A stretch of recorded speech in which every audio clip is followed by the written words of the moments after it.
Muy buenas a todos y a todas, y bienvenidos a este quinto vlog, en donde continuaré analizando los orígenes de la Organización de los Testigos de Jehová.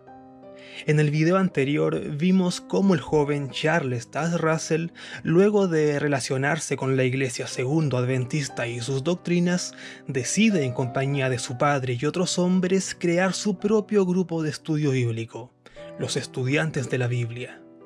Y es en este contexto, cuando cierta mañana de 1876, el joven Charles, de apenas 23 años, recibe una revista religiosa titulada El Heraldo de la Mañana, una revista adventista, cuyo redactor jefe era un hombre de Rochester, llamado Nelson Barbour, quien además era médico. Barbour, años atrás, había pertenecido al movimiento millerista, para posteriormente ser parte de una congregación adventista. En aquellos años, Barbour experimentó el llamado Gran Chasco, lo cual provoca en él una tremenda pérdida de fe, la cual fue recuperando de a poco con los años. Para conocer en qué consiste el Gran Chasco, te invito a ver mi vlog número 2. Por su parte, Charles, al darse cuenta que la revista recibida era adventista y que en ella habían escritos y doctrinas que coincidían con lo que él y su grupo proponían, no dudó en contactar al mismísimo editor de aquella revista, Nelson Barbour, de modo que ambos concertaron una reunión en Filadelfia. Aquella reunión dejó en evidencia lo mucho que concordaban ambos en varias enseñanzas y doctrinas bíblicas, lo cual les permitió intercambiar un sinfín de ideas y pensamientos. Aquí no me centraré mucho en las doctrinas que compartían y las que no, porque este video se alargaría muchísimo, pero una cosa es cierta. Barbour habría convencido a Russell de que la presencia invisible de Cristo habría comenzado el otoño de 1874. Por otro lado, el propio Russell creía que el año 1914 marcaría el final del llamado tiempo de la cosecha, dando paso así al reinado milenario de Cristo. Esta doctrina de 1874 fue abrazada por Russell y los estudiantes de la Biblia y le dieron una importancia significativa, así como la doctrina del 606 a.C., de modo que Russell y compañía de inmediato se pusieron en campaña para predicarlo al resto de las personas. Sin Barbour, quizás Russell no hubiese llegado al convencimiento total de la doctrina de 1874, y mucho menos de predicarla a las personas. Si bien esta doctrina con el tiempo fue modificada, en aquel momento fue tomada como una verdad. Además, proponer 1874 como el año indicado para el retorno de Jesucristo a la Tierra fue algo que también predicó años antes Jonas Wendell, aquel pastor segundo adventista que había ayudado al propio Russell a iniciar su camino bíblico. En este punto es interesante señalar que varios seguidores de Wendell de la época estaban convencidos de que aquel regreso de Cristo sería corporal y no espiritual. Por lo tanto, esta fecha era propuesta por Wendell, Barbour y otros hombres principalmente ligados al segundo adventismo, razón más que suficiente para que Russell también quisiese ser parte de ello. Sin embargo, esto deja en evidencia lo influenciable que pudo llegar a ser Russell durante aquella época. Algo a tener en cuenta también es que Russell y todo su entorno conocían las fallidas profecías de los milleristas William Miller y Samuel Snow años atrás, y todo el descontento que esto causó en sus seguidores, por lo que sabían perfectamente lo que podría provocar en las personas a quienes les predicarían si finalmente las doctrinas de 1914, 1874 o 606 a.C. no resultaran ser del todo ciertas. La cuestión de la segunda venida de Cristo siempre estuvo ligada a interpretaciones.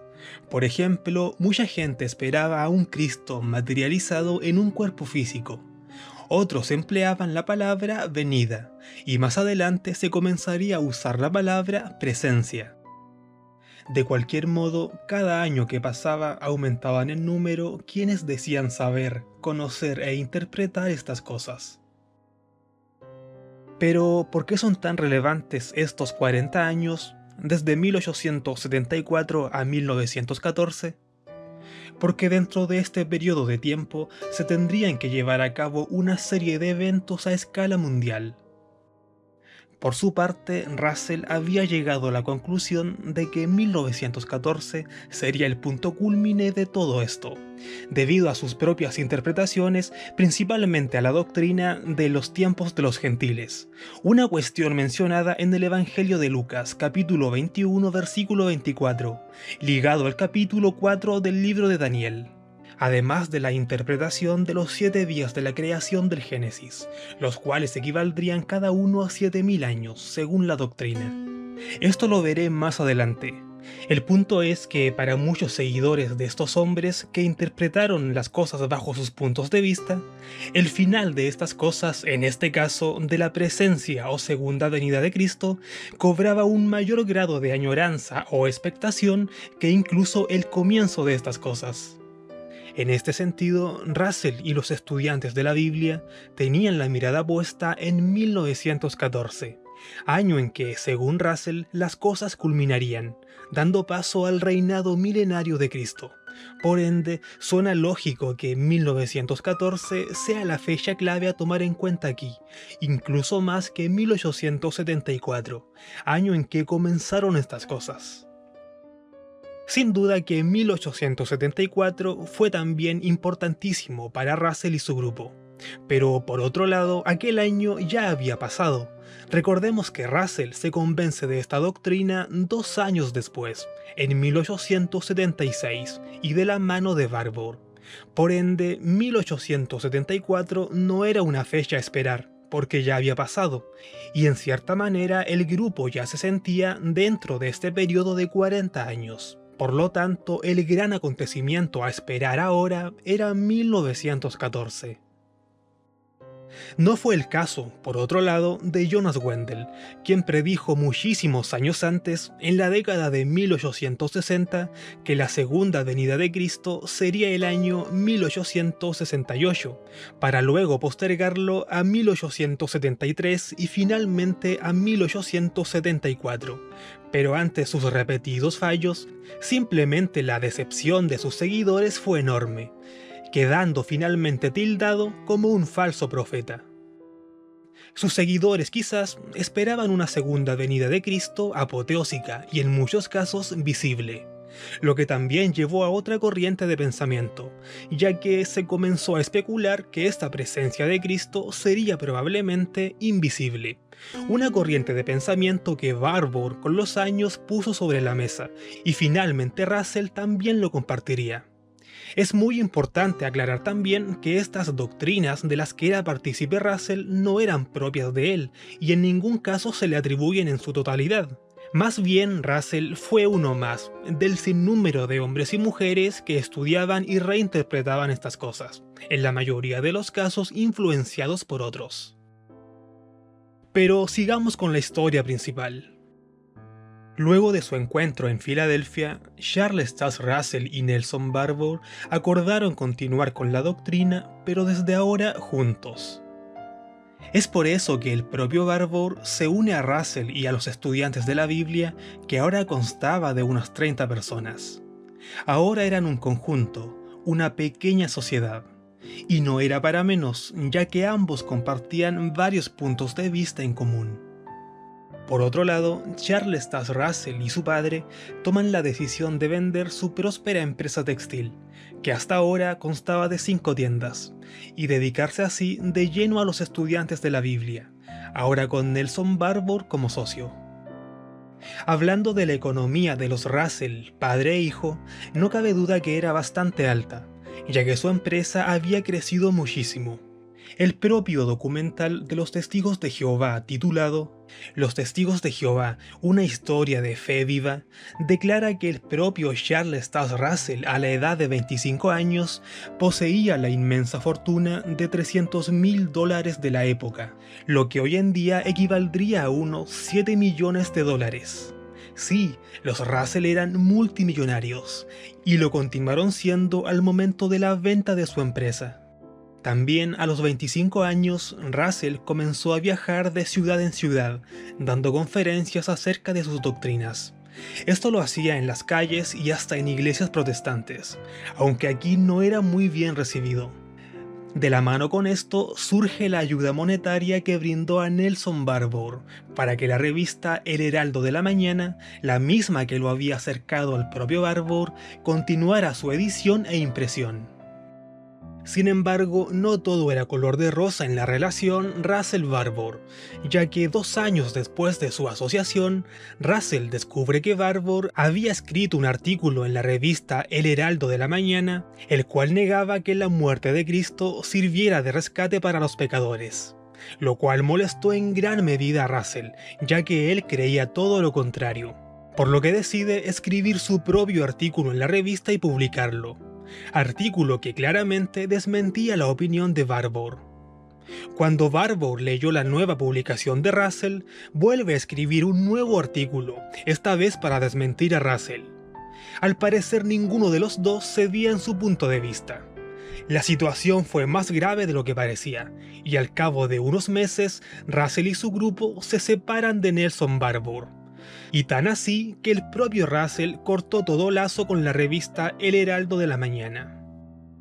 Esta etapa en la vida de Russell y los estudiantes de la Biblia también fue clave, ya que luego de su separación con Barbour, Russell decide crear su propia revista. A esta le llama La Torre del Vigía de Sion y El Heraldo de la Presencia de Cristo, la cual comenzó a publicarse a mediados de 1879. Esta revista es la antecesora directa de la actual Atalaya de los Testigos de Jehová. En aquel mismo año, Charles Taze Russell contrae matrimonio con María Frances Ackley, matrimonio que por cierto terminaría unos años después en un amargo divorcio con dimes y diretes, además de muchas demandas de por medio. Esto lo analizaré en su momento adecuado. La nueva revista de Russell cobraba cada vez más fuerza. Aquí no debiera sorprendernos que varios ex seguidores de Nelson Barbour se fuesen ahora con Russell, y que varios ex seguidores de Russell apoyasen ahora a Nelson Barbour. Aquella relación que una vez tuvieron hoy estaba desfragmentada por sus propios egos. Luego de crear su revista y extender su enseñanza, Russell y los estudiantes de la Biblia fundan unas 30 congregaciones en los Estados Unidos, todos sus miembros conocidos simplemente como estudiantes de la Biblia. Es aquí cuando Russell se da cuenta que su grupo consta cada vez de más seguidores, por lo que decide en compañía de nuevos socios establecer una nueva sociedad, esta vez mucho más formal y estructurada que su antigua pseudo-sociedad con Barbour. Esta nueva sociedad se llamó Sociedad de Tratados de la Torre del Vigía de Sion, o simplemente Sociedad Watchtower, aunque 2 años después, y por cuestiones legales del estado de Pensilvania, la sociedad tuvo una serie de modificaciones, quedando ahora Russell como su nuevo presidente, y pasándose a llamar Sociedad de Biblias y Tratados La Torre del Vigía. Aunque este proceso tardaría más de lo esperado, y este nuevo nombre quedaría registrado legalmente recién en 1891. La idea principal de Russell era, precisamente, seguir creciendo como grupo, traducir a nuevos idiomas sus publicaciones y coordinar de una mejor manera las reuniones bíblicas en las congregaciones fundadas. En aquel tiempo también surgen nuevas doctrinas dentro del grupo. Algunas fueron eliminadas y otras reinterpretadas. De la mano con eso comienzan también los bautismos, las conmemoraciones y asambleas. Y el año 1894 surgieron los llamados peregrinos, que básicamente eran representantes de Russell enviados a las congregaciones más lejanas. Por su parte, Russell comienza a escribir un compendio de libros de 6 tomos titulado Estudio de las Escrituras. Russell había llegado a la conclusión de que todas las iglesias y doctrinas se habían alejado de las enseñanzas y las prácticas de los llamados cristianos primitivos. Entiéndase como cristianos primitivos a los apóstoles y discípulos de Jesucristo. Por ende, desde aquel momento, año 100 después de Cristo, la humanidad simplemente se habría alejado de todo lo cristiano, y la misión de Russell y su grupo sería la de restablecer el antiguo cristianismo perdido durante siglos. En este punto es muy importante recalcar una vez más que Russell no habría podido sacar adelante su propio grupo sin ayuda externa y de hombres adventistas. Jonas Wendell, George Storrs, George Stetson, Nelson Barbour, entre otros. De George Storrs, por ejemplo, Russell aprende mucho sobre teología, incluyendo la mortalidad del alma, que la cristiandad es parte de Babilonia la Grande y que habría una futura resurrección universal, cuestiones que la organización conserva a día de hoy. ¿De dónde proviene Torre del Vigía? ¿Una expresión tan característica de los testigos de Jehová? ¿Se le puede acaso atribuir únicamente a Russell? No. Esta expresión, por ejemplo, fue usada por el propio Storrs años atrás, en la década de 1850, cuando este publicó su libro La Torre del Vigía, la muerte del hombre y la esperanza de una vida futura. La expresión Torre del Vigía, de hecho, fue empleada en varias revistas y periódicos religiosos de aquella época, principalmente de índole apocalíptico, y fue originada con la idea de que los fieles o quienes profesaban estas cosas se mantuvieran vigilantes ante el desenvolvimiento de los supuestos propósitos de Dios para la humanidad y la tierra.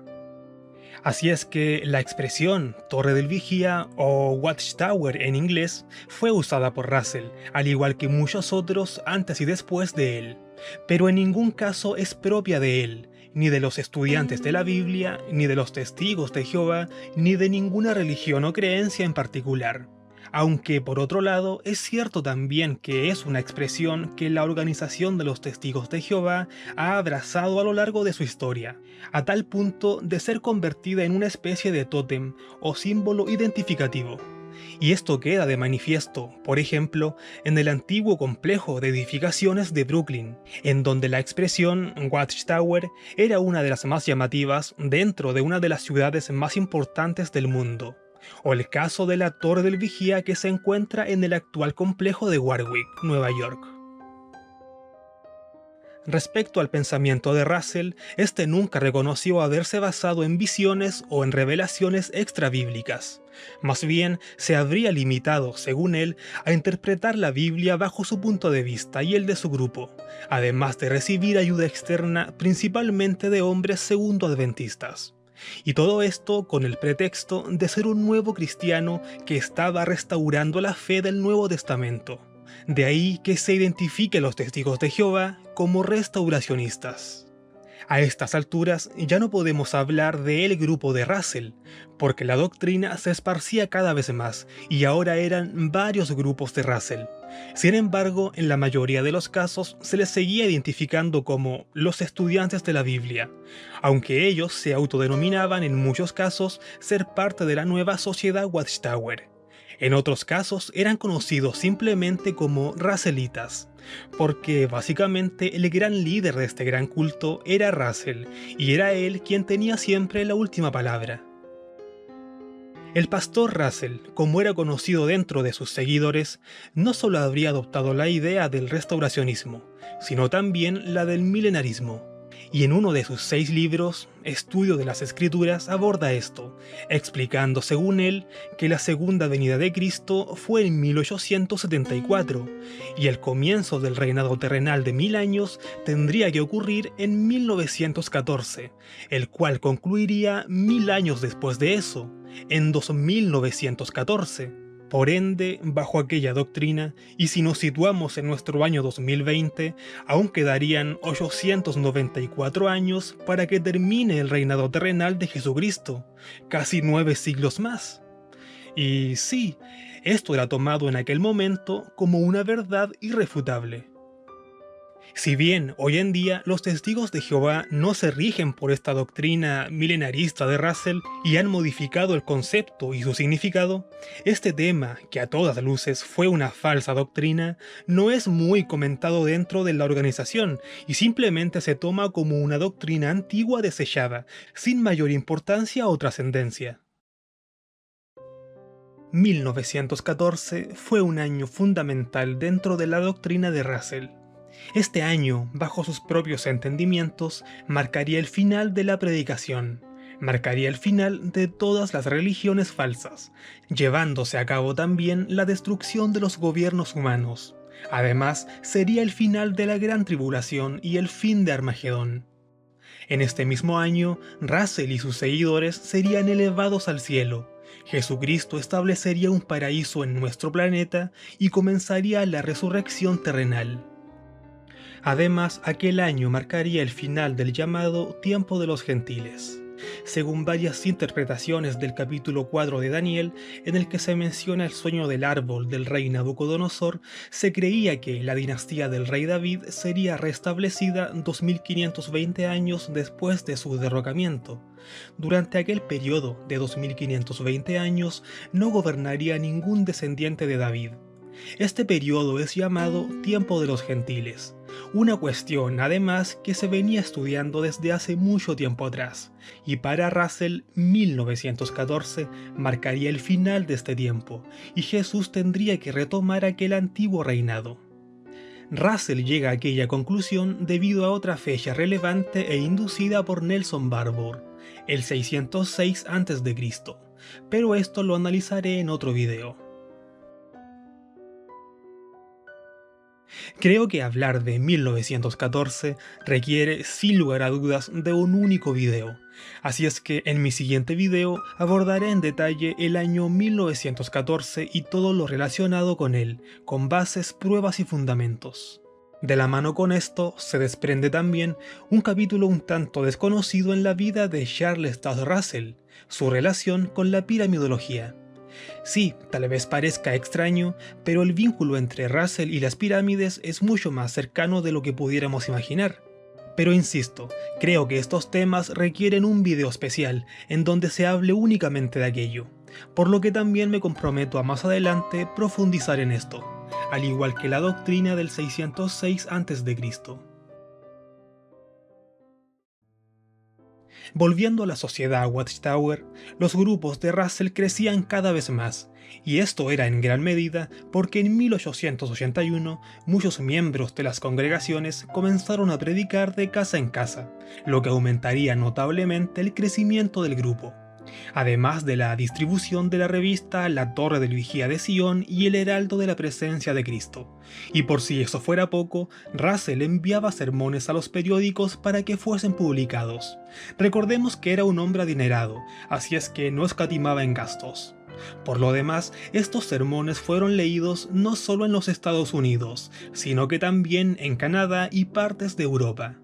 Por lo mismo, en 1891, Russell y algunos de sus colaboradores viajaron a Europa, partes de Asia y África para evangelizar, pero al parecer no les había ido del todo bien, debido a las enormes diferencias culturales y de idiomas.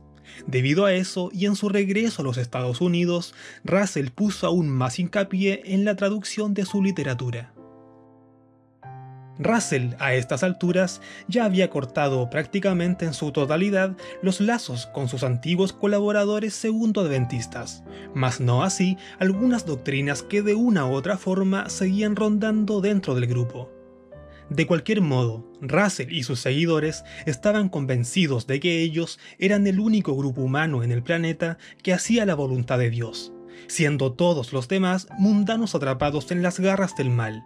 De ahí su predicación y aliento a que estos mundanos cambien su manera de pensar y acepten no solo a Dios, sino que también las doctrinas del propio Russell para su salvación.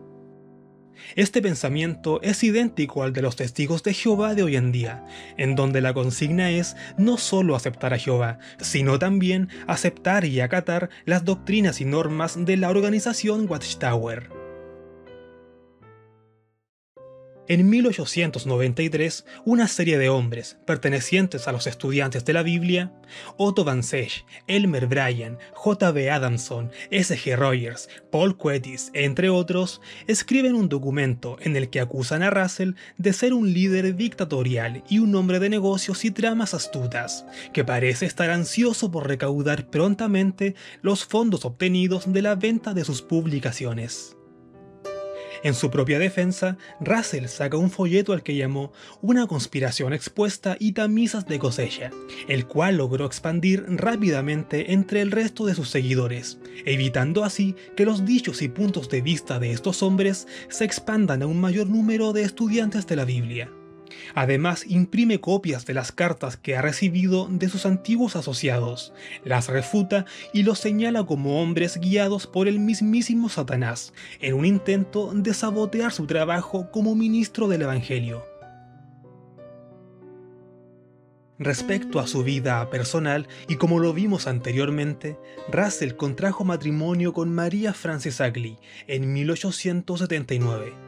Los años de casados fueron de un constante apoyo mutuo, ya que María también estaba involucrada en los asuntos doctrinales de Russell, pero poco a poco el matrimonio se fue debilitando.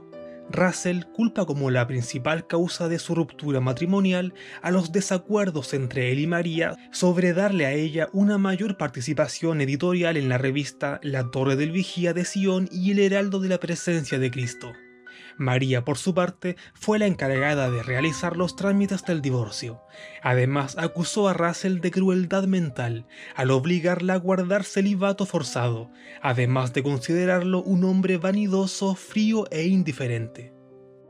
El proceso de divorcio duró varios años. Los Russell se habían encontrado en la corte unas 5 veces, pero aquí no acababan las cosas.